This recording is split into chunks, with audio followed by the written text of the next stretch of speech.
at all times. Why would you ever choose to be less than perfectly happy? Every bad day is self-imposed. You get to be the engineer of your own mind. And now we talk about this on the flip side of government propaganda and the negativity. How government wants you to be angry. Government wants you to be afraid. They want you to be sad. They want you to be dissatisfied. They want you to think that government is this all-savior parental figure, right? They want you to look up to government as the only hope for security and safety and to provide all these. We couldn't possibly take care of the poor if it wasn't for government. But we don't talk about the flip side of that. What would it mean to be impervious to external emotional manipulation? Because I don't care if you've got 40 acres and you've got a homestead and you've got a garden and you've got your animals and you're totally self-sufficient, you've got your solar panels and you're totally off the grid. If you stare at your computer screen and being angry at the world all day and yelling at government officials through the screen, guess what? You're not free. They win, you lose. End of story. And we're conditioned from birth to subvert our own freedom. Like I can talk about this in the external sense. We're very comfortable talking about this in the external sense, right? About freedom and how we relate to each other through the non-aggression principle.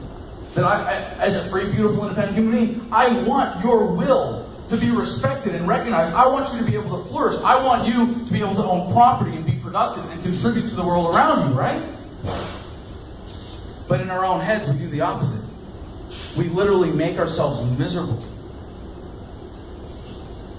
And you can't deny that that's all it is. It's a choice every single moment. And you see how this changes your attitude towards activism? Because I don't care if it's a bad law or just something that cops are enforcing in your neighborhood or parking permits or if, you're going to jail. And we all know people who have gone to jail for activism. We all know people who have gone to jail for victimless crimes.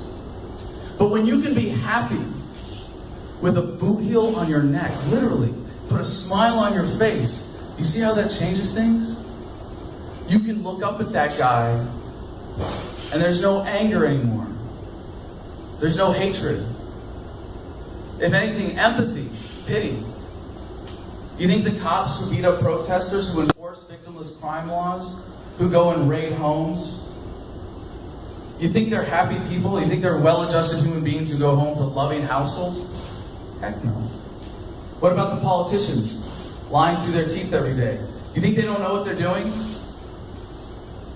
You think that there's something inside that is eaten away every time they lie, every time they do something that they know is bad for other people?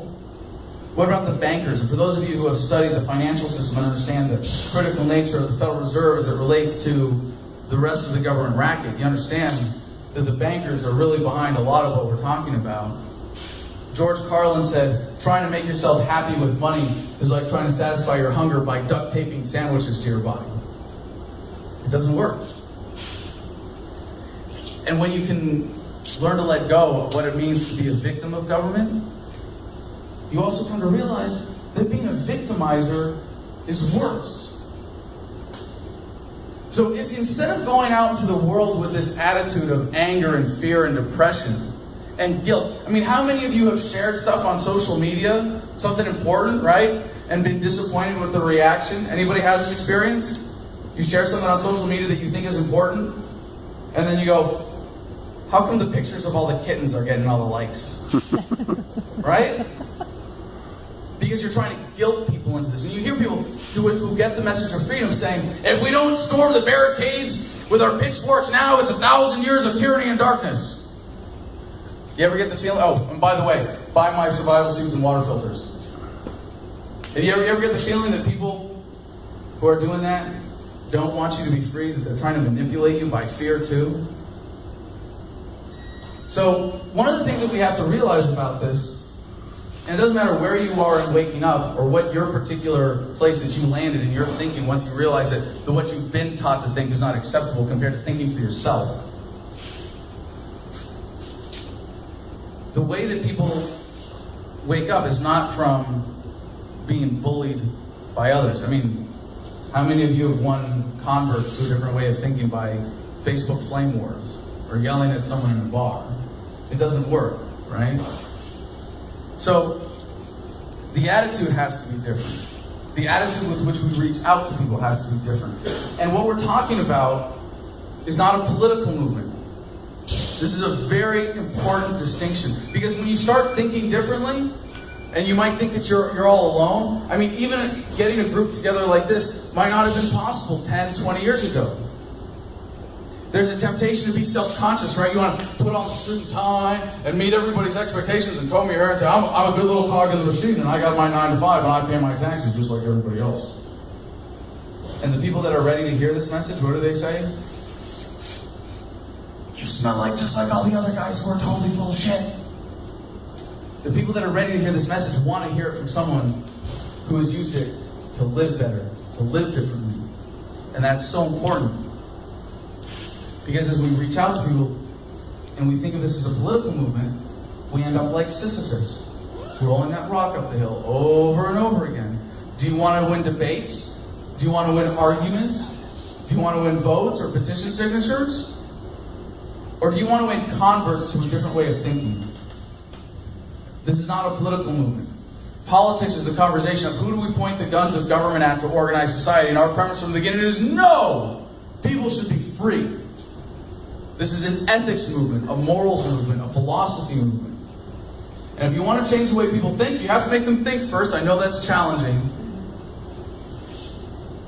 But we have to be honest about what we're doing. Because you can fight inch by inch, law by law, election by election. And you know what? What are the politicians going to do? They're going to pat you on the head and say, oh, good little citizen, you follow the democratic process. While they laugh at you and take a mile behind your back. But when you win a convert to a different way of thinking, whether it's my way of thinking or your way of thinking, as long as it's something that makes them think for themselves, that's someone who is woken up, who doesn't go back to sleep. That is ground that we have gained that cannot be taken back. Ever. When we reach out to people by sharing this joy, the reaction is different. Hey, I've got this great philosophy that could end war for all time and the police state and the regulatory environment. And by the way, it's made me happier and allowed me to live more free. No one's going to come at you with, I don't know, being free and happy? Who's going to build the roads? Anybody heard that question before and trying to get people to believe that maybe the free market would provide a better solution to infrastructure than this government thing? By the way, you guys